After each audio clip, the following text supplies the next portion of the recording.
क्या आपने कभी सोचा है कि परमेश्वर ने मानवता के लिए अपनी योजना कब शुरू की? उत्पत्ति 3 पद 15 में हमें पहला संकेत मिलता है जब परमेश्वर सर्प से कहते हैं कि स्त्री का वंश तेरे सिर को कुचल देगा। अधिकांश लोग मानते हैं कि यीशु की कहानी नए नियम से शुरू होती है, लेकिन सच्चाई यह है कि उद्धार की योजना सृष्टि के पहले दिन से ही अस्तित्व में थी। इस यात्रा में हम 3 चरणों से गुजरेंगे। पहले हम देखेंगे कि पुराना नियम कैसे मसीहा की ओर इशारा करता है, फिर हम समझेंगे कि हर घटना का गहरा अर्थ क्या है, और अंत में हम जानेंगे कि यह सब आपके जीवन से कैसे जुड़ता है। और जब हम इस पहली परत को समझ लेंगे तो असली कहानी शुरू होती है। आदम और हव्वा के पाप के बाद जब वे अदन की वाटिका से निकाले गए, तब परमेश्वर ने उन्हें निराशा में नहीं छोड़ा। उत्पत्ति में दिया गया वादा मानवता के लिए आशा की पहली किरण था। यह भविष्यवाणी बताती है कि शैतान को हराने वाला कोई आएगा। विद्वान इस पद को प्रोटो इवेंजेलियम कहते हैं, यानी पहली खुशखबरी। यह वादा पूरे पुराने नियम ओ में गूंजता रहा। हर पीढ़ी ने इस उद्धारकर्ता का इंतजार किया, लेकिन परमेश्वर की योजना केवल एक सीधी रेखा नहीं थी।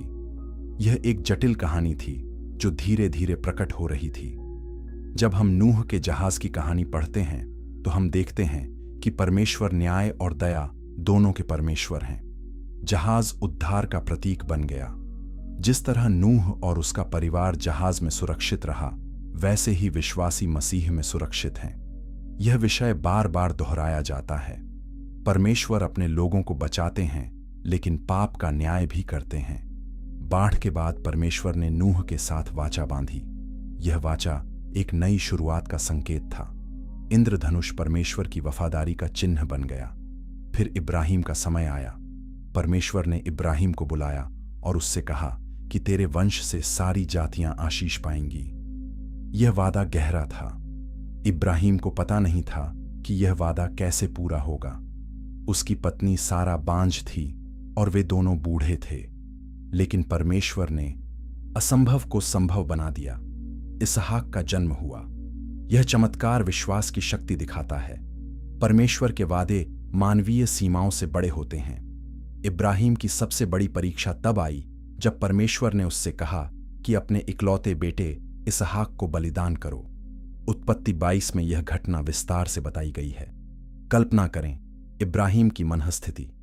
वह बेटा जिसके लिए उसने इतने सालों तक इंतजार किया, अब उसे बलिदान करना था। फिर भी इब्राहिम ने आज्ञा मानी। वह इसहाक को मोरियाह पर्वत पर ले गया। रास्ते में इसहाक ने पूछा, पिताजी आग और लकड़ी तो है, लेकिन होमबलि के लिए मेमना कहाँ है? इब्राहिम ने जवाब दिया, बेटा परमेश्वर अपने लिए होमबलि का मेमना देख लेंगे। यह वाक्य भविष्यवाणी थी। परमेश्वर ने वास्तव में मेमना प्रदान किया। जब इब्राहिम ने छुरी उठाई, तभी परमेश्वर के दूत ने उसे रोका। पास की झाड़ी में एक मेढ़ा फंसा था। इब्राहिम ने इसहाक की जगह उस मेढ़े का बलिदान किया। विद्वान कहते हैं कि यह घटना क्रूस की ओर सीधा संकेत है। इब्राहिम परमेश्वर पिता का प्रतिनिधित्व करता है। इसहाक यीशु को दर्शाता है जो बलिदान होने जा रहा था। मेढ़ा हमारे स्थान पर मरने वाले मसीह का प्रतीक है, लेकिन एक अंतर है। इसहाक को बचा लिया गया, लेकिन यीशु को नहीं। यीशु को वास्तव में क्रूस पर मरना पड़ा। परमेश्वर ने अपने पुत्र को नहीं बचाया ताकि हम बच सकें। इस घटना का स्थान भी महत्वपूर्ण है। मोरियाह पर्वत वही जगह है जहां बाद में यरूशलेम का मंदिर बनाया गया। यह वही स्थान है जहां सदियों तक बलिदान चढ़ाए जाते रहे, और यह संभवतः वही स्थान है जहां यीशु को क्रूस पर चढ़ाया गया। परमेश्वर की योजना में कुछ भी संयोग नहीं है। हर विवरण का गहरा अर्थ होता है। इब्राहिम ने उस जगह का नाम रखा यहोवा यिरे, यानी प्रभु प्रदान करेगा। यह नाम आज भी सच है। इब्राहिम की आज्ञाकारिता ने विश्वास का एक नया मानक स्थापित किया। याकूब की पत्री में लिखा है कि विश्वास और कर्म साथ साथ काम करते हैं। इब्राहिम ने अपना विश्वास अपने कार्यों से दिखाया। उसने परमेश्वर पर भरोसा किया, भले ही उसे समझ में नहीं आया। इब्रानियों की पत्री बताती है कि इब्राहिम को विश्वास था कि परमेश्वर इसहाक को मरे हुओं में से भी जिला सकते हैं। यह विश्वास अद्भुत है। इब्राहिम जानता था कि परमेश्वर के वादे असफल नहीं हो सकते। परमेश्वर ने इब्राहिम की आज्ञाकारिता के कारण उसे फिर से आशीष दी। उसने कहा, तेरे वंश से पृथ्वी की सारी जातियां आशीष पाएंगी। यह वादा यीशु में पूरा हुआ। यीशु इब्राहिम का वंशज है। मत्ती की पुस्तक में यीशु की वंशावली इब्राहिम से शुरू होती है। यीशु के माध्यम से सभी राष्ट्रों को आशीष मिलती है। उद्धार केवल इस्राएल के लिए नहीं बल्कि पूरी मानवता के लिए है। लेकिन यहां एक रहस्य है जिसे अधिकांश लोग नहीं समझते। इब्राहिम की कहानी केवल आज्ञाकारिता के बारे में नहीं है, यह प्रतिस्थापन के बारे में है। इसहाक की जगह मेढ़े ने ली, हमारी जगह यीशु ने ली। यह बलिदान का सिद्धांत पूरे बाइबल में दिखाई देता है। कोई निर्दोष व्यक्ति दोषी के लिए मरता है। यह न्याय के खिलाफ लगता है, लेकिन यह परमेश्वर की दया का तरीका है। परमेश्वर न्यायी हैं, इसलिए पाप की सजा होनी चाहिए। लेकिन परमेश्वर प्रेमी भी हैं, इसलिए उन्होंने खुद सजा ली। और यह केवल शुरुआत है। आगे की कहानी और भी गहरी होती जाती है। चैप्टर 2, फसह का मेमना और पाप बलि का रहस्य। क्या बलिदान की प्रणाली वास्तव में पापों को मिटा सकती थी? निर्गमन 12 हमें फसह के बारे में बताता है जब इस्राएली मिस्र से निकलने वाले थे। अधिकांश लोग फसह को केवल एक ऐतिहासिक घटना मानते हैं, लेकिन विद्वान कहते हैं कि यह यीशु के बलिदान का सबसे स्पष्ट पूर्वाभास है। इस अध्याय में हम 3 चीजें समझेंगे। पहले फसह के मेमने का महत्व, फिर लेव्य व्यवस्था की बलिदान प्रणाली का अर्थ, और अंत में यह सब कैसे यीशु में पूरा होता है। एक बार जब हम यह समझ लेंगे तो पुराना नियम नई रोशनी में चमकने लगेगा। मिस्र में इस्राएली गुलामी में थे। फिरौन ने उन्हें जाने से मना कर दिया। परमेश्वर ने मिस्र पर 10 विपत्तियां भेजी। अंतिम विपत्ति सबसे भयानक थी। मिस्र के हर पहलौठे की मृत्यु होने वाली थी, लेकिन परमेश्वर ने इस्राएलियों को बचाने का रास्ता दिया। हर परिवार को एक निर्दोष मेमना लेना था। उस मेमने को मारकर उसका खून दरवाजे की चौखटों पर लगाना था। जब मृत्यु का दूत आता और खून देखता तो वह उस घर को छोड़ देता। यह फसह यानी पासओवर कहलाता। वो है, यहां कई गहरे सिद्धांत छिपे हैं। पहला मेमना निर्दोष होना चाहिए था। कोई दोष या बीमारी नहीं होनी चाहिए। यीशु भी निर्दोष मेमना था। उसने कभी कोई पाप नहीं किया। पतरस की पत्री कहती है कि हम निर्दोष और बेदाग मेमने यीशु मसीह के बहुमूल्य लहू से छुड़ाए गए हैं। दूसरा, खून बहाना जरूरी था। बिना लहू बहाए पापों की क्षमा नहीं होती। इब्रानियों की पत्री यह स्पष्ट करती है। तीसरा, खून को दिखाई देने वाली जगह पर लगाना था। यह विश्वास की घोषणा थी। आज भी हमें अपने विश्वास को सार्वजनिक रूप से स्वीकार करना होता है। फसह की रात इस्राएली जल्दबाजी में भोजन करते थे। वे यात्रा के लिए तैयार थे। उनकी कमर बंधी थी, जूते पैरों में थे और हाथ में लाठी थी। यह तत्परता का प्रतीक है। विश्वासियों को भी हमेशा तैयार रहना चाहिए। हम नहीं जानते कि प्रभु कब बुलाएंगे। फसह के बाद इस्राएली मिस्र से निकल गए। यह मुक्ति नए जीवन की शुरुआत थी।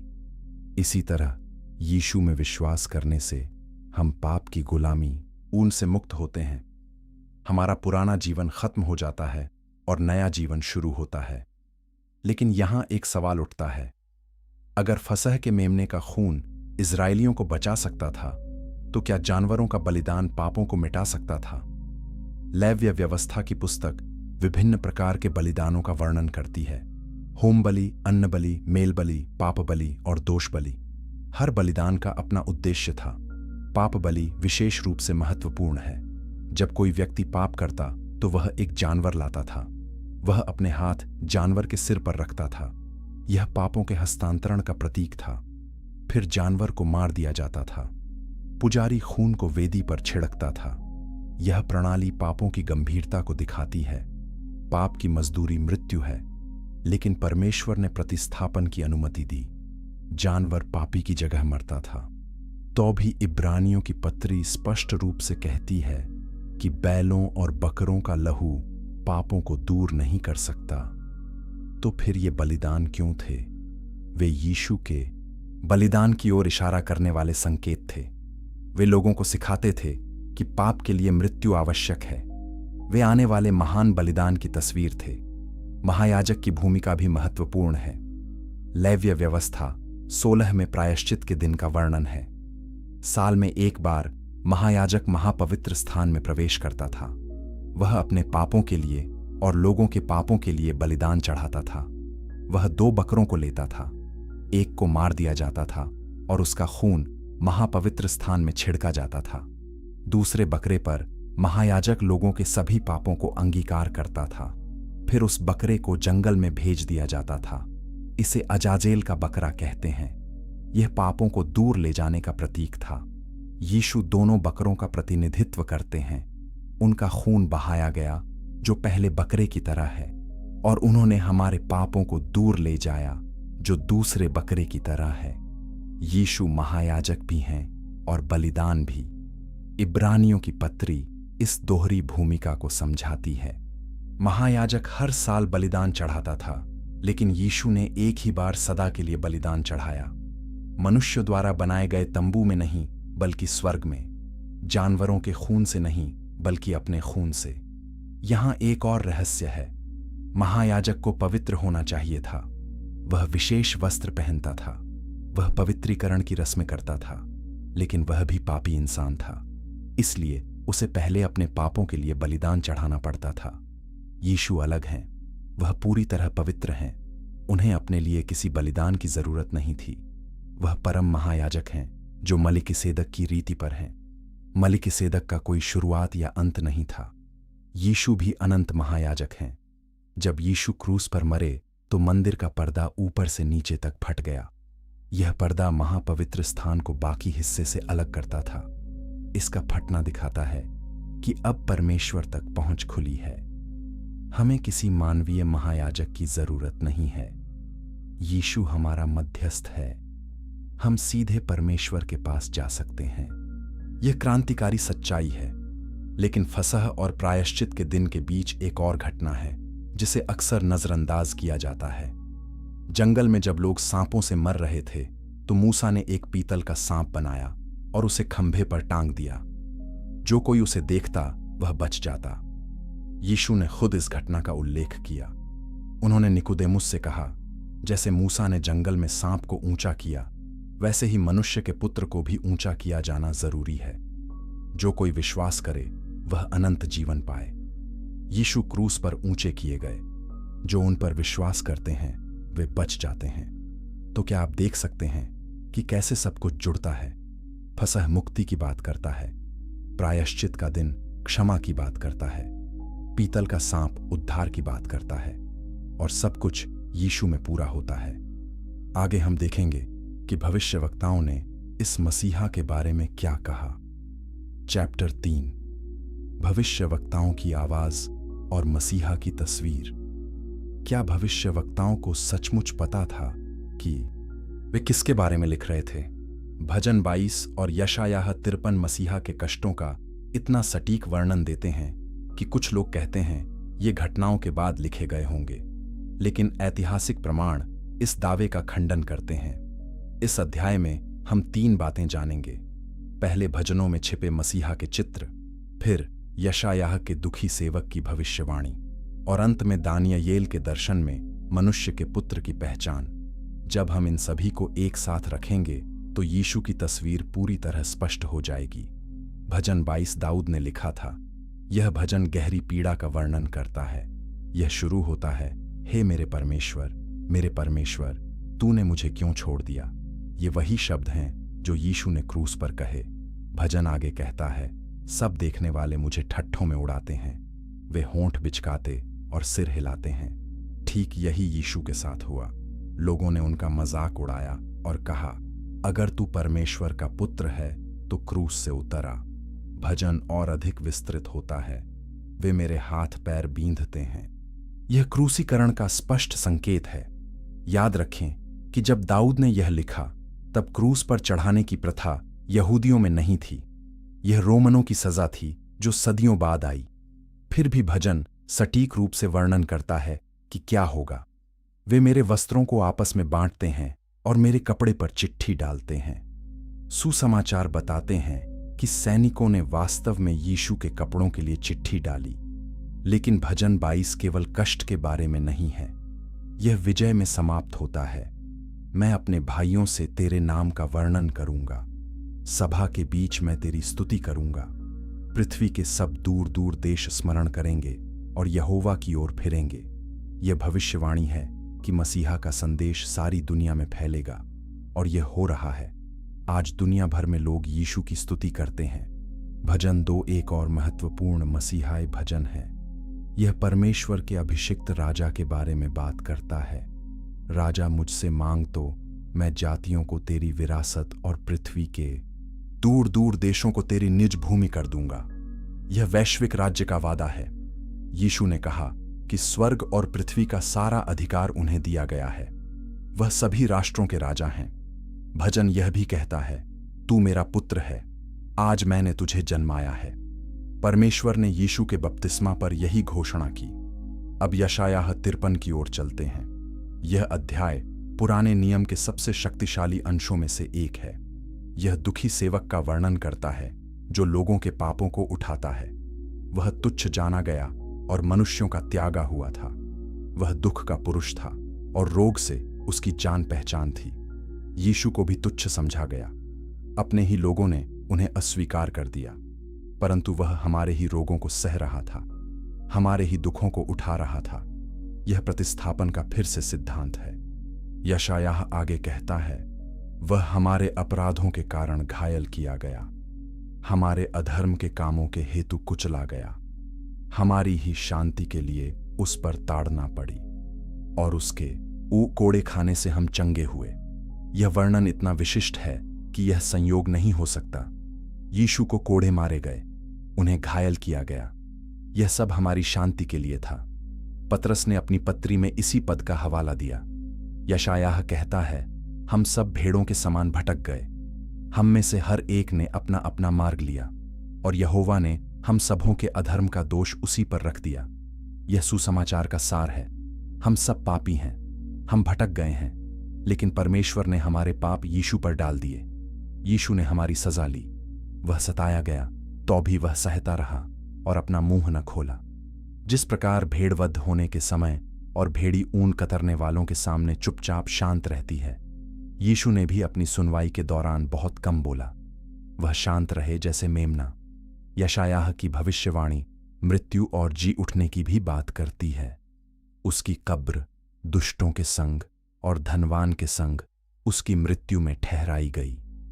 यीशु को अपराधियों के बीच क्रूस पर चढ़ाया गया, लेकिन धनी व्यक्ति यूसुफ की कब्र में दफनाया गया। तो भी यहोवा को यह भाया कि उसे कुचले। जब उसका प्राण दोष बलि हुआ, तब वह अपना वंश देखेगा। यह पुनरुत्थान की ओर इशारा है। यीशु मरे लेकिन फिर जी उठे, वह अपने अनुयायियों को देख सके। दानियेल की पुस्तक एक और दृष्टिकोण जोड़ती है। दानियेल 7 में मनुष्य के पुत्र का दर्शन है। मैंने रात के दर्शनों में देखा कि मनुष्य के संतान सा कोई आकाश के बादलों समेत आया, और वह प्राचीन दिनों के पास पहुंचा। उसको सामर्थ्य और महिमा और राज्य दिया गया कि देश देश और जाति जाति के लोग और भिन्न भिन्न भाषा बोलने वाले सब उसके अधीन हों। उसकी प्रभुता सदा की प्रभुता है जो जाति न रहेगी। यीशु ने खुद को मनुष्य का पुत्र कहा। यह उनका पसंदीदा शीर्षक था। यह दर्शन दिखाता है कि मसीहा केवल मानव नहीं है, वह दिव्य है। वह बादलों पर आता है, जो अक्सर परमेश्वर की उपस्थिति का प्रतीक है। उसे अनंत राज्य दिया जाता है। कोई साधारण मनुष्य ऐसा राज्य नहीं पा सकता। यीशु स्वर्ग में परमेश्वर के दाहिने हाथ बैठे हैं। वह सारे अधिकार के साथ फिर से आएंगे। तो हमने क्या देखा? भजन 22 यीशु के कष्टों का वर्णन करता है। यशायाह 53 उनके बलिदान को समझाता है। दानियेल 7 उनकी महिमा को दिखाता है। ये सभी भविष्यवाणियां यीशु से सदियों पहले लिखी गईं, फिर भी वे सटीक रूप से पूरी हुईं। यह संयोग नहीं है, यह परमेश्वर की योजना है। लेकिन सवाल बाकी है, यह सब कैसे शुरू हुआ? अगले अध्याय में हम यीशु के जन्म की चमत्कारी कहानी देखेंगे। चैप्टर 4, कुंवारी से जन्म और बेतलेहेम का चमत्कार। क्या सचमुच एक कुंवारी गर्भवती हो सकती है? यशायाह 7:14 में लिखा है कि कुंवारी गर्भवती होगी और पुत्र जनेगी। अधिकांश लोग इसे केवल काव्यात्मक भाषा मानते हैं, लेकिन सुसमाचार स्पष्ट रूप से कहते हैं कि यीशु पवित्र आत्मा से गर्भ में आए। इस अध्याय में हम 3 रहस्यों को खोलेंगे। पहले, कुंवारी जन्म का धार्मिक महत्व, फिर बेतलेहेम में जन्म की भविष्यवाणी, और अंत में चरवाहों और ज्योतिषियों की भूमिका। एक बार जब हम समझ जाएंगे तो यह कहानी पहले से कहीं अधिक अद्भुत लगेगी। स्वर्गदूत गैब्रियल मरियम के पास आया। लूका 1 में यह घटना विस्तार से बताई गई है। मरियम एक युवा कुंवारी थी जिसकी सगाई यूसुफ से हुई थी। गैब्रियल ने कहा, आनंद करो, अनुग्रह पाई हुई प्रभु तेरे साथ है। मरियम घबरा गई। स्वर्गदूत ने कहा, मत डर मरियम, क्योंकि परमेश्वर का अनुग्रह तुझ पर हुआ है। देख, तू गर्भवती होगी और तेरे एक पुत्र उत्पन्न होगा। तू उसका नाम यीशु रखना। वह महान होगा और परम प्रधान का पुत्र कहलाएगा। मरियम ने पूछा, यह कैसे होगा, जबकि मैं पुरुष को नहीं जानती? स्वर्गदूत ने जवाब दिया, पवित्र आत्मा तुझ पर उतरेगा और परम प्रधान की सामर्थ्य तुझ पर छाया करेगी। इसलिए वह पवित्र जो उत्पन्न होने वाला है परमेश्वर का पुत्र कहलाएगा। यह घोषणा क्रांतिकारी थी। यह बच्चा सामान्य नहीं होगा, वह परमेश्वर का पुत्र होगा। मरियम ने विश्वास के साथ जवाब दिया, देख, मैं प्रभु की दासी हूं, मुझे तेरे वचन के अनुसार हो। मरियम की प्रतिक्रिया उल्लेखनीय है। वह एक युवा लड़की थी। समाज उसे गलत समझ सकता था, यूसुफ उसे छोड़ सकता था, फिर भी उसने परमेश्वर पर भरोसा किया। उसने अपनी इच्छा को परमेश्वर की इच्छा के अधीन कर दिया। यह सच्ची आज्ञाकारिता है। हर विश्वासी को मरियम के विश्वास से सीखना चाहिए। जब परमेश्वर बुलाते हैं तो हमें हां कहना चाहिए, भले ही हम सब कुछ न समझें। यूसुफ को जब मरियम की गर्भावस्था के बारे में पता चला तो वह परेशान हुआ। वह धर्मी व्यक्ति था और मरियम को बदनाम नहीं करना चाहता था। उसने चुपचाप उसे छोड़ने का फैसला किया। लेकिन स्वर्गदूत ने स्वप्न में उससे बात की, यूसुफ, हे दाऊद की संतान, अपनी पत्नी मरियम को अपने यहां ले आने से मत डर, क्योंकि जो उसके गर्भ में है वह पवित्र आत्मा की ओर से है। वह पुत्र जनेगी और तू उसका नाम यीशु रखना, क्योंकि वह अपने लोगों का उनके पापों से उद्धार करेगा। यीशु नाम का अर्थ है यहोवा बचाता है। यह नाम उनके मिशन को बताता है। वह उद्धार करता है। वह लोगों को उनके पापों से बचाने आए। मत्ती यह भी बताता है कि यह यशायाह की भविष्यवाणी को पूरा करता है। कुंवारी गर्भवती होगी और पुत्र जनेगी और उसका नाम इम्मानुएल रखा जाएगा। इम्मानुएल का अर्थ है परमेश्वर हमारे साथ। यीशु में परमेश्वर मनुष्य बन गए। वह हमारे बीच रहने आए। कुंवारी जन्म क्यों महत्वपूर्ण है? कुछ लोग कहते हैं कि यह केवल प्रतीकात्मक है, लेकिन यदि यीशु का जन्म सामान्य तरीके से हुआ होता तो वह आदम से विरासत में मिले पाप के स्वभाव के साथ पैदा होते। पाप पिता से संतान में जाता है। यीशु का कोई मानवीय पिता नहीं था, इसलिए वह पाप रहित थे। वह परमेश्वर और मनुष्य दोनों थे, पूरी तरह परमेश्वर और पूरी तरह मनुष्य। यह रहस्य हमारी समझ से परे है, लेकिन यह सुसमाचार के लिए आवश्यक है। फिर समय आ गया कि यीशु का जन्म हो।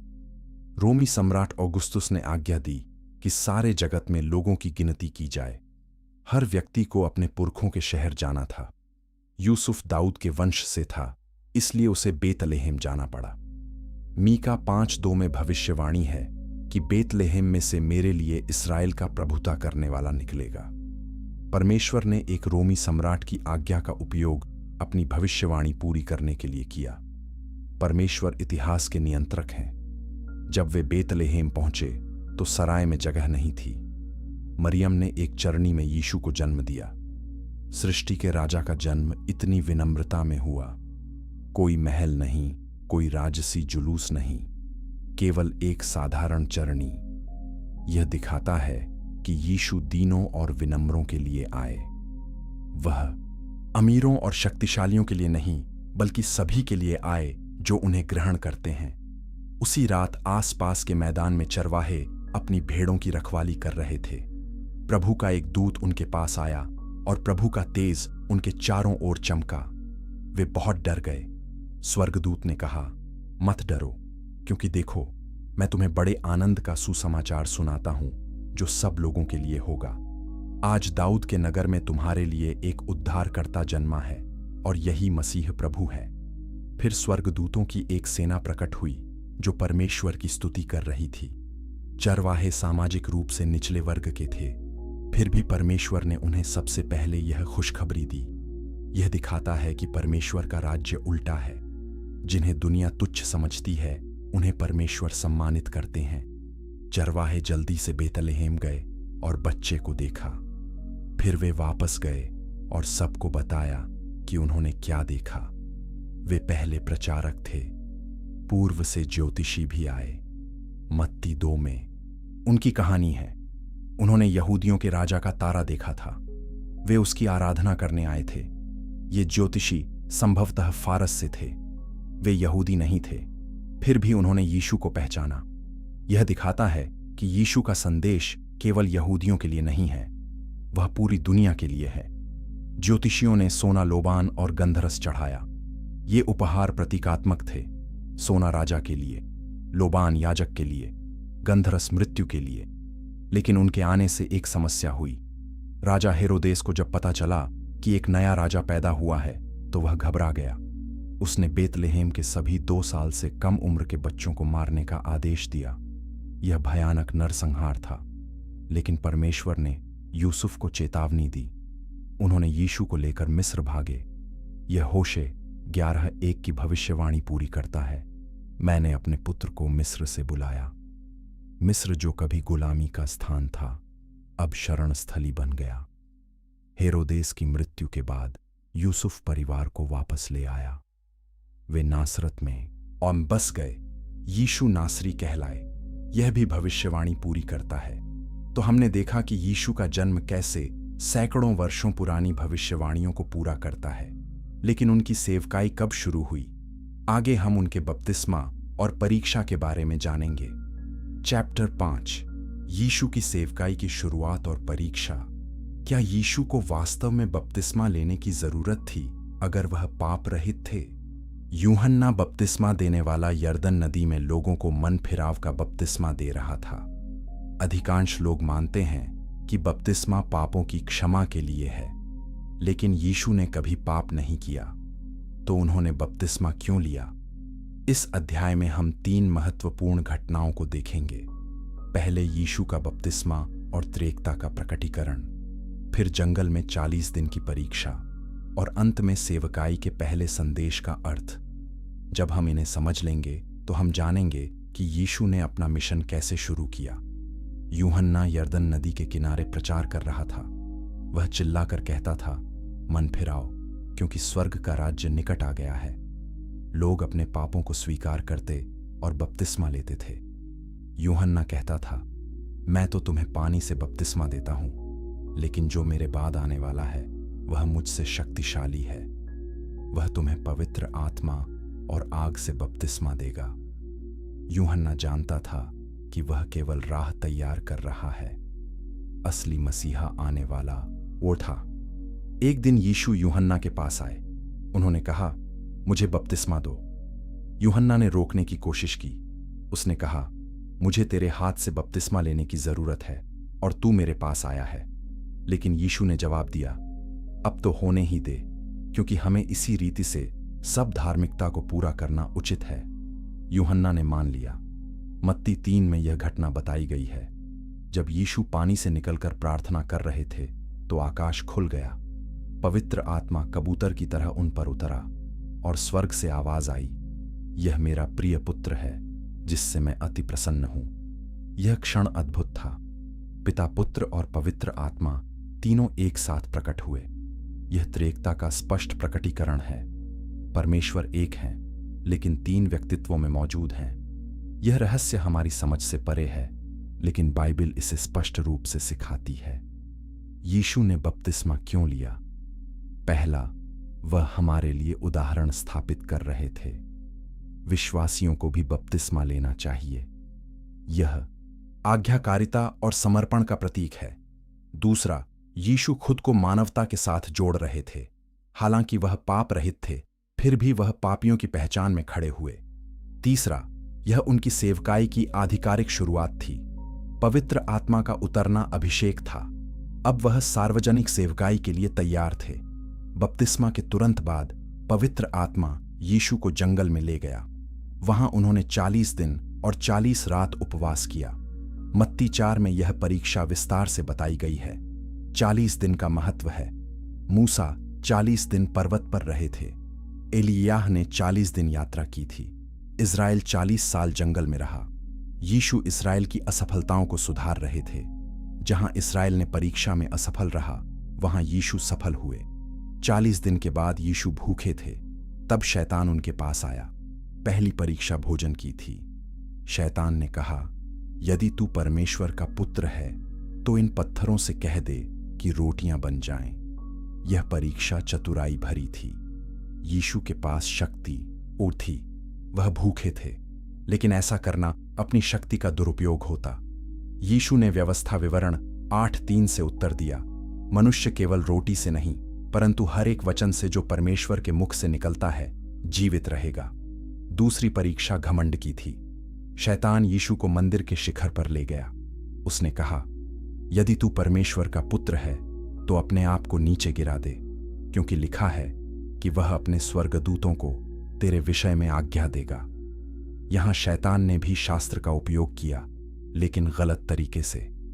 यीशु ने फिर से व्यवस्था विवरण से जवाब दिया, तू प्रभु अपने परमेश्वर की परीक्षा न कर।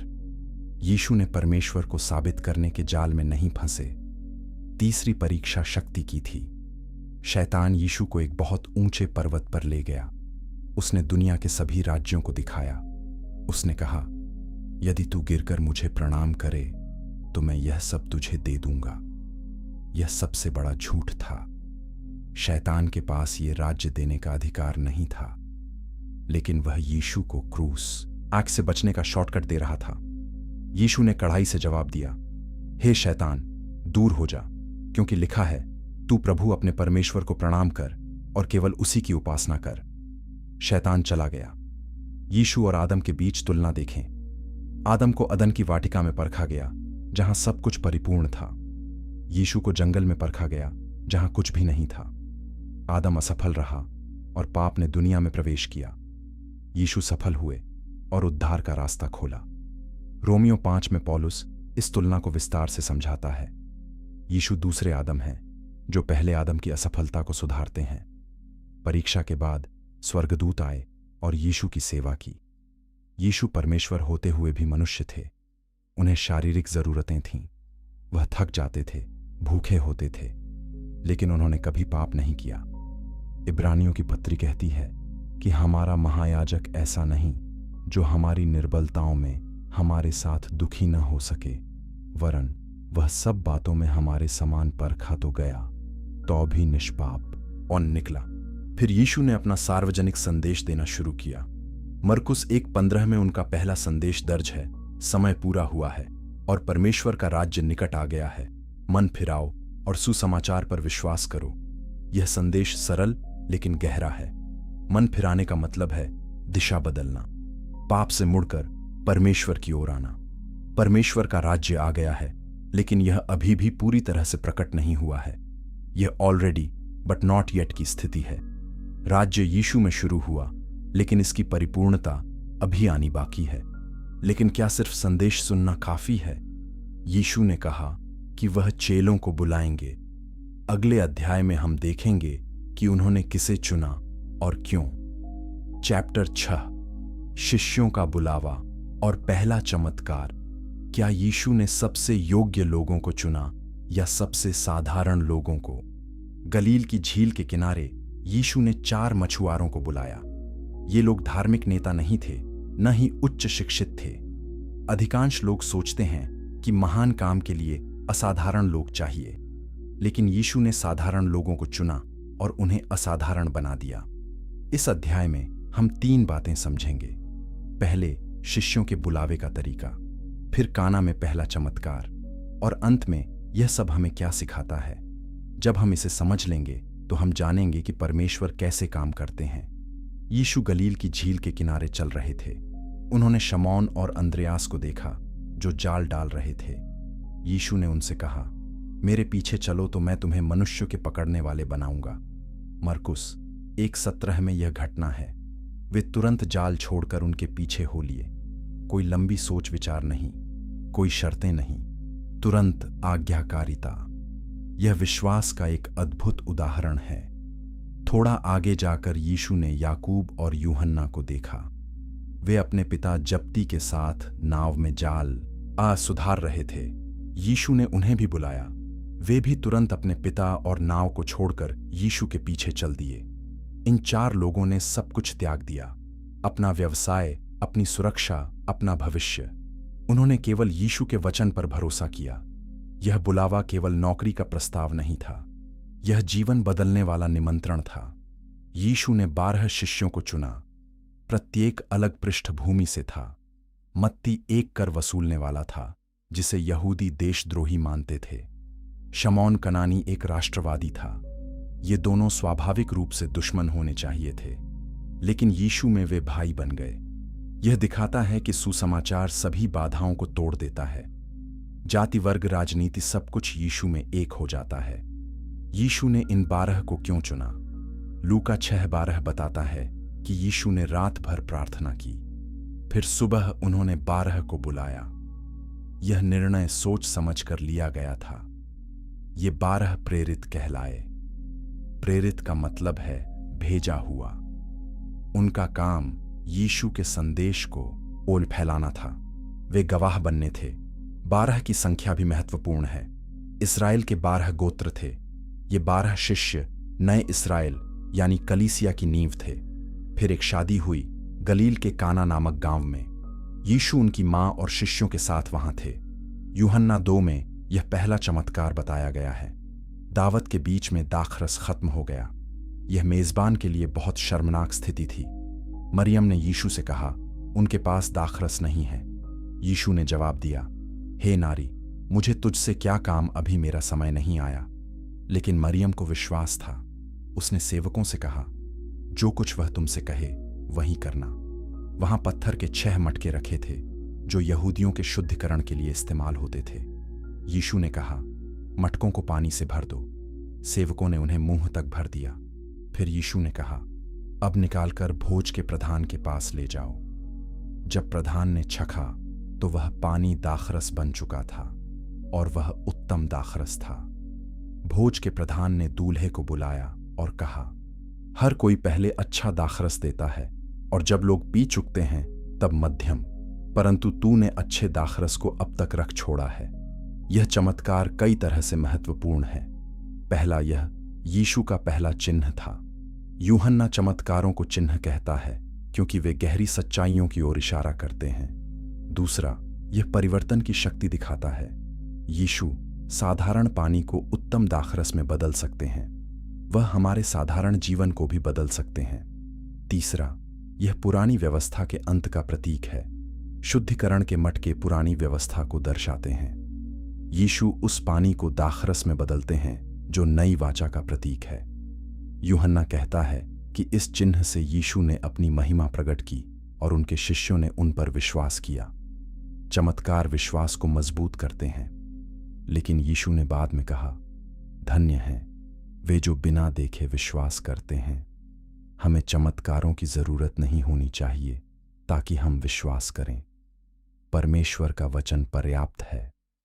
काना के उस चमत्कार के बाद यीशु कफरनहूम गए। वहां से उनकी सेवकाई तेजी से बढ़ी। वह शिक्षा देते, बीमारों को चंगा करते और दुष्ट आत्माओं को निकालते। लोग उनके अधिकार से चकित थे। वह शास्त्रियों की तरह नहीं बल्कि अधिकार के साथ बोलते थे। मरकुस 1:22 में यह लिखा है, लेकिन यीशु केवल चमत्कार करने नहीं आए थे, उनका मुख्य काम सिखाना था। अगले अध्याय में हम उनके सबसे प्रसिद्ध उपदेश को देखेंगे जो पहाड़ी पर दिया गया। चैप्टर 7, पहाड़ी उपदेश और दृष्टांतों की शक्ति। क्या यीशु की शिक्षाएं केवल नैतिक उपदेश हैं या कुछ और गहरा है?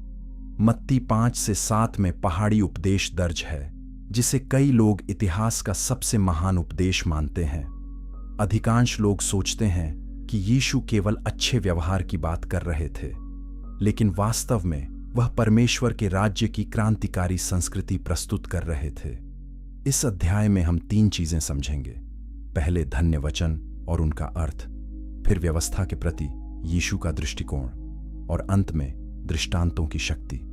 जब हम इसे समझ लेंगे तो हम जानेंगे कि परमेश्वर का राज्य कैसा है। यीशु पहाड़ पर चढ़े और बैठ गए। उनके शिष्य उनके पास आए। फिर यीशु ने मुंह खोलकर उन्हें यह उपदेश दिया। पहाड़ी उपदेश धन्य वचनों से शुरू होता है। धन्य हैं वे जो मन के दीन हैं, क्योंकि स्वर्ग का राज्य उन्हीं का है। यह वाक्य दुनिया की सोच के बिल्कुल उलटा है। दुनिया कहती है मजबूत बनो, आत्मनिर्भर बनो। यीशु कहते हैं कि जो अपनी आध्यात्मिक गरीबी को पहचानते हैं वे धन्य हैं। धन्य हैं वे जो शोक करते हैं, क्योंकि वे शांति पाएंगे। दुनिया कहती है खुश रहो, दुख मत करो, लेकिन यीशु कहते हैं कि पाप पर शोक करना और टूटे दिल से परमेश्वर के पास आना धन्य है। धन्य है नम्र लोग, क्योंकि वे पृथ्वी के अधिकारी होंगे। दुनिया कहती है आगे बढ़ो और ले लो। यीशु कहते हैं नम्रता शक्ति है, न कि कमजोरी। धन्य हैं वे जो धार्मिकता के भूखे और प्यासे हैं, क्योंकि वे तृप्त किए जाएंगे। यीशु चाहते हैं कि हम परमेश्वर की धार्मिकता के लिए तड़पें। जैसे भूखा व्यक्ति भोजन के लिए तड़पता है, वैसे ही हमें परमेश्वर के लिए तड़पना चाहिए। धन्य हैं दयावान, क्योंकि उन पर दया की जाएगी। जैसा हम दूसरों के साथ करते हैं वैसा ही हमारे साथ होगा। धन्य हैं वे जो मन के शुद्ध हैं, क्योंकि वे परमेश्वर को देखेंगे। शुद्ध मन का मतलब है विभाजित नहीं, बल्कि पूरी तरह परमेश्वर को समर्पित। धन्य हैं मेल कराने वाले, क्योंकि वे परमेश्वर के पुत्र कहलाएंगे। परमेश्वर मेल कराने वाले हैं। यीशु ने परमेश्वर और मनुष्य के बीच मेल कराया। हमें और भी शांति के दूत बनना चाहिए। धन्य हैं वे जो धार्मिकता के कारण सताए जाते हैं। सुसमाचार के लिए कष्ट उठाना सम्मान की बात है। यीशु कहते हैं आनंदित और मग्न हो, क्योंकि तुम्हारा फल स्वर्ग में बड़ा है। फिर यीशु ने कहा तुम पृथ्वी के नमक हो। नमक स्वाद देता है और सड़ने से बचाता है। विश्वासी दुनिया में नमक की तरह है। हम समाज को प्रभावित करते हैं। तुम जगत की ज्योति हो। पहाड़ पर बसा शहर छिप नहीं सकता। हमें अपनी ज्योति चमकानी चाहिए, ताकि लोग हमारे भले कामों को देखकर स्वर्ग के पिता की महिमा करें। फिर यीशु ने व्यवस्था के बारे में बात की। यह मत सोचो कि मैं व्यवस्था या भविष्यद्वक्ताओं को लोप करने आया हूं। मैं लोप करने नहीं, बल्कि पूरा करने आया हूं। यीशु व्यवस्था का विरोध नहीं कर रहे थे, वह उसकी सच्ची व्याख्या दे रहे थे। फरीसी केवल बाहरी नियमों पर ध्यान देते थे। यीशु हृदय की ओर देखते हैं। उदाहरण के लिए यीशु ने कहा तुम सुन चुके हो कि कहा गया था हत्या मत करो, परंतु मैं तुमसे कहता हूं कि जो कोई अपने भाई पर क्रोध करेगा वह न्याय के योग्य होगा। क्रोध हृदय में हत्या है। तुम सुन चुके हो कि कहा गया था व्यभिचार मत करो, परंतु मैं तुमसे कहता हूं कि जो कोई किसी स्त्री पर कुदृष्टि डाले वह मन ही मन उससे व्यभिचार कर चुका। व्यभिचार केवल शारीरिक कार्य नहीं है, यह मन की अवस्था है। यीशु ने प्रेम के बारे में भी सिखाया। तुम सुन चुके हो कि कहा गया था अपने पड़ोसी से प्रेम रखो और अपने बैरी से बैर, परंतु मैं तुमसे कहता हूं अपने बैरियों से प्रेम रखो और अपने सताने वालों के लिए प्रार्थना करो। यह कठिन आदेश है, लेकिन यही परमेश्वर के बच्चों को दूसरों से अलग करता है। हम उन्हें भी प्रेम करते हैं जो हमसे नफरत करते हैं। यीशु ने कहा यदि तुम अपने प्रेम रखने वालों ही से प्रेम रखो तो तुम्हारा क्या फल हुआ? यह तो कर वसूलने वाले भी करते हैं। फिर यीशु ने दान, प्रार्थना और उपवास के बारे में बात की। उन्होंने कहा जब तुम दान करो तो अपने बाएं हाथ को मत बताओ कि दाहिना हाथ क्या करता है। गुप्त में दान करो। परमेश्वर जो गुप्त में देखते हैं तुम्हें प्रतिफल देंगे। जब तुम प्रार्थना करो तो कपटियों की तरह मत बनो, जो सभाओं में खड़े होकर प्रार्थना करना पसंद करते हैं। अपनी कोठरी में जाओ और द्वार बंद करके गुप्त में प्रार्थना करो। परमेश्वर शो नहीं चाहते, वह सच्चा भक्ति चाहते हैं। फिर यीशु ने प्रभु की प्रार्थना सिखाई। हे हमारे पिता, तू जो स्वर्ग में है, तेरा नाम पवित्र माना जाए, तेरा राज्य आए, तेरी इच्छा जैसी स्वर्ग में पूरी होती है वैसे पृथ्वी पर भी हो। यह प्रार्थना संक्षिप्त लेकिन संपूर्ण है। यह परमेश्वर की महिमा से शुरू होती है और हमारी जरूरतों पर आती है। हमारी दिन भर की रोटी आज हमें दे, और जिस प्रकार हमने अपने अपराधियों को क्षमा किया है वैसे ही तू भी हमारे अपराध क्षमा कर। यह याद दिलाता है कि क्षमा दो तरफा है। यीशु ने चिंता के बारे में भी सिखाया। अपने प्राण के लिए चिंता मत और करो कि क्या खाएंगे और क्या पिएंगे। आकाश के पक्षियों को देखो, वे न बोते हैं, न काटते हैं और न खत्तों में बटोरते हैं, तो भी तुम्हारा स्वर्गीय पिता उन्हें खिलाता है। क्या तुम उनसे अधिक मूल्य नहीं रखते? सोसन के फूलों को देखो, वे कैसे बढ़ते हैं। वे न तो परिश्रम करते हैं न कातते हैं, तो भी सुलेमान भी अपने सारे वैभव में उनमें से किसी के समान वस्त्र पहने हुए न था। यीशु हमें भरोसा करना सिखा रहे हैं। यीशु ने दृष्टांतों में भी सिखाया। दृष्टांत सरल कहानियां हैं जो गहरी सच्चाइयां सिखाती हैं।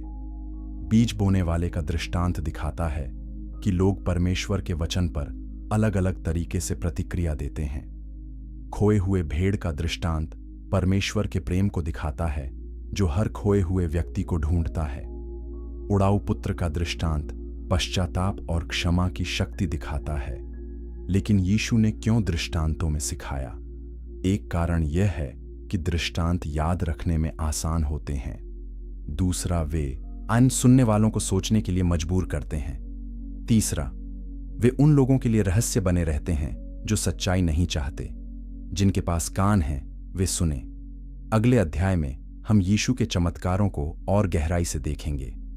चैप्टर 8, चमत्कार और अधिकार का प्रकटीकरण। क्या यीशु के चमत्कार केवल करुणा के कार्य थे या वे कुछ और दिखा रहे थे? सुसमाचार लगभग 35 चमत्कारों का वर्णन करते हैं, लेकिन यूहन्ना कहता है कि यीशु ने और भी बहुत से काम किए। अधिकांश लोग चमत्कारों को केवल अलौकिक घटनाओं के रूप में देखते हैं, लेकिन हर चमत्कार एक संदेश देता है। इस अध्याय में हम 3 प्रकार के चमत्कार देखेंगे: प्रकृति पर अधिकार, रोग पर अधिकार और मृत्यु पर अधिकार। जब हम इन्हें समझ लेंगे तो हम जानेंगे कि यीशु कौन है। एक बार यीशु और शिष्य नाव में गलील की झील पार कर रहे थे। यीशु सो रहे थे। अचानक एक बड़ा तूफान आया। लहरें नाव में आने लगीं। शिष्य अनुभवी मछुआरे थे, लेकिन वे भयभीत हो गए। उन्होंने यीशु को जगाया और कहा, हे प्रभु, हमें बचा, हम नाश हुए जाते हैं। यीशु ने उनसे कहा, हे अल्पविश्वासियों, क्यों डरते हो? फिर उन्होंने उठकर आंधी और पानी को डांटा और बड़ा शांत हो गया। शिष्य चकित थे। वे आपस में कहने लगे, यह कैसा मनुष्य है कि आंधी और पानी भी उसकी आज्ञा मानते हैं। यह चमत्कार दिखाता है कि यीशु सृष्टि के प्रभु वह हैं।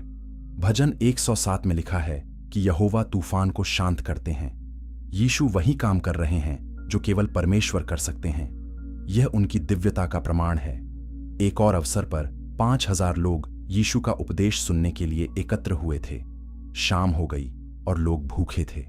शिष्यों ने कहा, इस उजाड़ स्थान में हम इतने लोगों को कहां से खाना दें? यीशु ने पूछा, तुम्हारे पास क्या है? उन्होंने जवाब दिया, केवल 5 रोटी और 2 मछली। यीशु ने लोगों को बैठने को कहा। फिर उन्होंने धन्यवाद दिया और रोटी तोड़ी। शिष्यों ने लोगों में बांटा। सब खाकर तृप्त हुए और 12 टोकरियां बची हुई रोटी से भर गईं। यह चमत्कार कई बातें सिखाता है। पहला, यीशु छोटी चीजों को भी बढ़ा सकते हैं। जब हम अपना थोड़ा सा भी यीशु को देते हैं तो वह उसे कई गुना बढ़ा देते हैं। दूसरा, यीशु प्रदान करने वाले परमेश्वर हैं। जिस तरह परमेश्वर ने जंगल में इस्राएल को मन्ना दिया, वैसे ही यीशु ने भीड़ को खिलाया। तीसरा, यह यूहन्ना 6 में यीशु के उपदेश की ओर ले जाता है, जहां वह कहते हैं, मैं जीवन की रोटी हूं। शारीरिक भोजन अस्थायी है, लेकिन यीशु अनंत जीवन देते हैं। रोगों को चंगा करने के चमत्कार भी बहुत हैं। यीशु ने कोढ़ियों को चंगा किया। कोढ़ समाज से बहिष्कार का कारण था। लैव्य व्यवस्था में कोढ़ी को अशुद्ध माना जाता था। उसे लोगों से दूर रहना पड़ता था।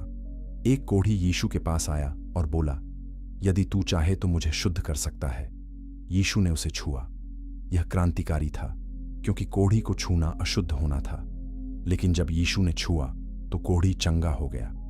अशुद्धता शुद्धता में बदल गई। यह दिखाता है कि यीशु पाप और बीमारी को दूर कर सकते हैं। यीशु ने लकवे के रोगी को भी चंगा किया। 4 लोग अपने मित्र को यीशु के पास लाए, लेकिन भीड़ के कारण वे अंदर नहीं जा सके। उन्होंने छत खोदकर रोगी को यीशु के सामने उतारा। यीशु ने उनका विश्वास देखा।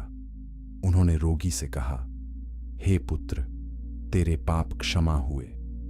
वहां बैठे शास्त्री सोचने लगे, यह निंदा करता है। परमेश्वर के सिवा कौन पाप क्षमा कर सकता है?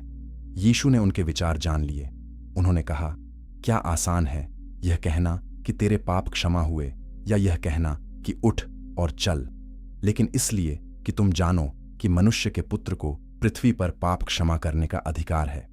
फिर उन्होंने रोगी से कहा, उठ, अपनी खाट उठाकर घर जा। वह तुरंत उठा और चला गया। यह चमत्कार 2 बातें दिखाता है। पहला, यीशु के पास पाप क्षमा करने का अधिकार है। यह दावा केवल परमेश्वर कर सकते हैं।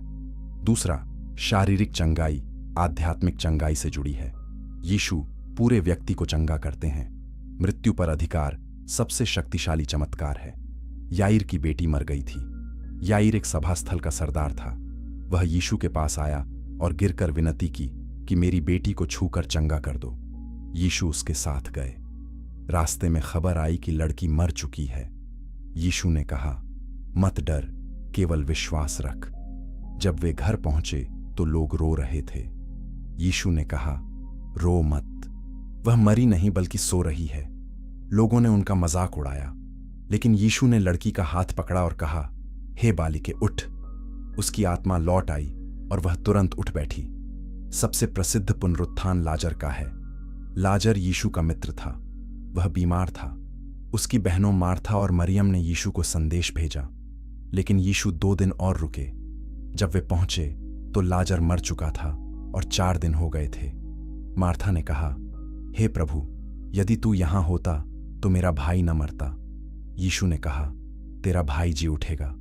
मार्था ने जवाब दिया, मैं जानती हूं कि अंतिम दिन पुनरुत्थान में वह जी उठेगा। यीशु ने कहा, पुनरुत्थान और जीवन मैं ही हूं। जो मुझ पर विश्वास करता है वह जिएगा। क्या तू इस पर विश्वास करती है? मार्था ने कहा, हां प्रभु, मैं विश्वास करती हूं कि तू मसीह परमेश्वर का पुत्र है। फिर यीशु कब्र पर गए। यीशु रोए। यह दिखाता है कि वह हमारे दुख में सहभागी होते हैं। उन्होंने कहा, पत्थर को हटाओ। मार्था ने कहा, प्रभु, अब तो दुर्गंध आती होगी। यीशु ने कहा, क्या मैंने तुझसे न कहा था कि यदि तू विश्वास करे तो परमेश्वर की महिमा को देखेगी? पत्थर हटाया गया। यीशु ने ऊपर देखकर कहा, हे पिता, मैं तेरा धन्यवाद करता हूं कि तूने मेरी सुन ली। फिर उन्होंने ऊंचे शब्द से कहा, हे लाजर, निकल आ। जो मरा था वह निकल आया। यह चमत्कार यीशु की दिव्य शक्ति का अंतिम प्रमाण है। मृत्यु पर विजय केवल परमेश्वर ही पा सकते हैं। लेकिन यह लाजर के अपने पुनरुत्थान की ओर भी इशारा करता है। लाजर फिर से मरा, लेकिन यीशु अनंत जीवन के लिए जी उठे। अगले अध्याय में हम यरूशलेम की यात्रा और अंतिम भोज देखेंगे। चैप्टर 9, यरूशलेम की यात्रा और अंतिम भोज। क्या यीशु जानते थे कि यरूशलेम में उनका क्या इंतजार कर रहा है? लूका 9:51 कहता है कि जब स्वर्ग पर उठाए जाने के दिन निकट आए तो यीशु ने यरूशलेम को जाने का विचार दृढ़ किया। अधिकांश लोग सोचते हैं कि यीशु परिस्थितियों के शिकार थे, लेकिन सच यह है कि वह जानबूझकर क्रूस की ओर बढ़ रहे थे। इस अध्याय में हम 3 महत्वपूर्ण घटनाओं को देखेंगे। यरूशलेम में विजयी प्रवेश मंदिर की शुद्धि और अंतिम भोज। जब हम इन्हें समझ लेंगे तो हम देखेंगे कि यीशु का बलिदान कितना जानबूझकर किया गया था। फसह का समय आ गया था। यहूदी पूरे देश से यरूशलेम आ रहे थे। यीशु और शिष्य भी यरूशलेम की ओर जा रहे थे। जब वे बैतफगे पहुंचे तो यीशु ने 2 शिष्यों को भेजा। उन्होंने कहा, सामने के गांव में जाओ, वहां तुम्हें एक गद्दी बंधी मिलेगी जिस पर कभी कोई नहीं बैठा। उसे खोल कर लाओ। यदि कोई पूछे तो कहना कि प्रभु को इसका प्रयोजन है। यह जकर्याह 9:9 की भविष्यवाणी पूरी करने के लिए था। हे सिय्योन की बेटी, अति आनंद कर। देख, तेरा राजा तेरे पास आ रहा है, वह धर्मी और उद्धार पाने वाला, नम्र और गदहे पर, वरण गदही के बच्चे पर चढ़ा हुआ है। जब यीशु गदहे पर बैठकर यरूशलेम में प्रवेश कर रहे थे तो बहुत से लोगों ने अपने कपड़े रास्ते में बिछा दिए। दूसरों ने पेड़ों से डालियां काटकर रास्ते में बिछाईं। लोग चिल्लाने लगे, होशाना दाऊद की संतान को, धन्य है वह जो प्रभु के नाम से आता है। होशाना का अर्थ है कृपया बचाओ। लोग सोच रहे थे कि यीशु राजनीतिक मसीहा हैं जो रोमियों से उन्हें मुक्त कराएंगे, लेकिन यीशु का मिशन अलग था। वह पाप से मुक्ति देने आए थे, न कि रोमी शासन से। यरूशलेम में प्रवेश करने के बाद यीशु मंदिर गए। वहां उन्होंने क्या देखा? मंदिर के आंगन में व्यापारी थे। वे बलिदान के लिए पशु बेच रहे थे, सर्राफ लोगों का पैसा बदल रहे थे। यह सब व्यापार धार्मिक नेताओं की अनुमति से हो रहा था। यीशु क्रोधित हो गए। उन्होंने मेजों को उलट दिया। उन्होंने व्यापारियों को बाहर निकाल दिया। उन्होंने कहा, लिखा है, मेरा घर प्रार्थना का घर कहलाएगा, परंतु तुम उसे डाकुओं की खोह बनाते हो। यीशु का यह कार्य उनके अधिकार को दिखाता है। वह मंदिर के प्रभु हैं। मंदिर के अगुवे यीशु से नाराज हो गए। उन्होंने यीशु को मारने की योजना बनानी शुरू की, लेकिन वे लोगों से डरते थे क्योंकि लोग यीशु को भविष्यद्वक्ता मानते थे। इसलिए वे सही अवसर की तलाश में थे। फिर अंतिम भोज का समय आया। यीशु ने पतरस और यूहन्ना को कहा, जाकर हमारे लिए फसह तैयार करो। उन्होंने एक बड़े कमरे में फसह का भोजन तैयार किया। शाम को यीशु 12 प्रेरितों के साथ बैठे। यीशु ने कहा, मैंने बड़ी लालसा से चाहा है कि दुख उठाने से पहले यह फसह तुम्हारे साथ खाऊं। यह उनका अंतिम भोजन था, इससे पहले कि वह क्रूस पर जाते। भोजन के दौरान यीशु ने रोटी ली, धन्यवाद दिया और तोड़कर उन्हें दी। उन्होंने कहा, यह मेरी देह है जो तुम्हारे लिए दी जाती है। मेरे स्मरण में यही किया करो। फिर उन्होंने कटोरा लिया, धन्यवाद दिया और कहा, यह कटोरा मेरे लहू में नई वाचा है जो अन्न तुम्हारे लिए बहाया जाता है। यह नई वाचा की स्थापना थी। पुरानी वाचा पशुओं के खून से बनी थी। नई वाचा यीशु के खून से बनी है। यह एक बार और सदा के लिए है। फिर यीशु ने कहा, तुम में से एक मुझे पकड़वाएगा। शिष्य दुखी हो गए। हर एक पूछने लगा, क्या वह मैं हूं प्रभु? यीशु ने कहा, जो मेरे साथ थाली में हाथ डालता है वही मुझे पकड़वाएगा। यहूदा इस्करियोती वह था। यहूदा ने पूछा, हे रब्बी, क्या वह मैं हूं? यीशु ने कहा, तूने कह दिया। यहूदा उठा और चला गया। रात हो गई थी। यीशु ने शिष्यों से बहुत सी बातें कहीं। उन्होंने कहा, मैं तुम्हें अनाथ न छोड़ूंगा, मैं तुम्हारे पास आऊंगा। मैं तुम्हें शांति दे जाता हूं, अपनी शांति तुम्हें देता हूं। तुम्हारा मन व्याकुल न हो और न डरे। यीशु जानते थे कि शिष्य जल्द ही परीक्षा में पड़ेंगे। वह उन्हें तैयार कर रहे थे। यूहन्ना 13 से 17 में यीशु के लंबे उपदेश हैं। यीशु ने कहा, मैं दाखलता हूं, तुम डालियां हो। जो मुझ में बना रहता है और मैं उसमें, वह बहुत फल फलता है। उन्होंने कहा, जैसा पिता ने मुझसे प्रेम रखा वैसा ही मैंने तुमसे प्रेम रखा। मेरे प्रेम में बने रहो। मेरी आज्ञा यह है कि जैसा मैंने तुमसे प्रेम रखा वैसा ही तुम भी एक दूसरे से प्रेम रखो। उन्होंने प्रार्थना की कि उनके अनुयायी एक हों जैसे पिता और पुत्र एक हैं। फिर वे गतसमनी के बाग में गए। यीशु ने शिष्यों से कहा, यहां बैठे रहो जब तक मैं प्रार्थना करूं। वह पतरस, याकूब और यूहन्ना को अपने साथ ले गए। यीशु अत्यंत व्याकुल होने लगे। उन्होंने कहा, मेरा मन बहुत उदास है, यहां तक कि मैं मरने को हूं। फिर वह थोड़ा आगे गए। वह भूमि पर गिरे और प्रार्थना करने लगे, हे मेरे पिता, यदि हो सके तो यह कटोरा मुझसे टल जाए। तो अभी जैसा मैं चाहता हूं वैसा नहीं, परंतु जैसा तू चाहता है वैसा ही हो। यीशु की मानवता यहां स्पष्ट दिखती है। वह क्रूस के दर्द से डर रहे थे, लेकिन उन्होंने पिता की इच्छा को चुना। यीशु 3 बार प्रार्थना करने गए। हर बार वह इस शिष्यों के पास लौटे और उन्हें सोता पाया। उन्होंने कहा, क्या तुम मेरे साथ एक घड़ी भी ना जाग सके? जागते रहो और प्रार्थना करो कि तुम परीक्षा में ना पड़ो। आत्मा तो तैयार है पर शरीर दुर्बल है। ये हमारे लिए भी चेतावनी है। हमें आध्यात्मिक रूप से सतर्क रहना चाहिए। तीसरी बार जब यीशु लौटे तो उन्होंने कहा, अब सोते रहो और विश्राम करो। देखो, घड़ी आ पहुंची है और मनुष्य का पुत्र पापियों के हाथ पकड़वाया जाता है। उठो, चलें। देखो, मेरा पकड़वाने वाला निकट आया है। यहूदा भीड़ के साथ आ रहा था। अंधकार की शक्तियां एकत्र हो रही थीं, लेकिन यीशु भागे नहीं। वह अपनी नियति की ओर शांति से चल पड़े। अगले अध्याय में हम गिरफ्तारी, मुकद्दमे और क्रूस पर चढ़ाए जाने को देखेंगे।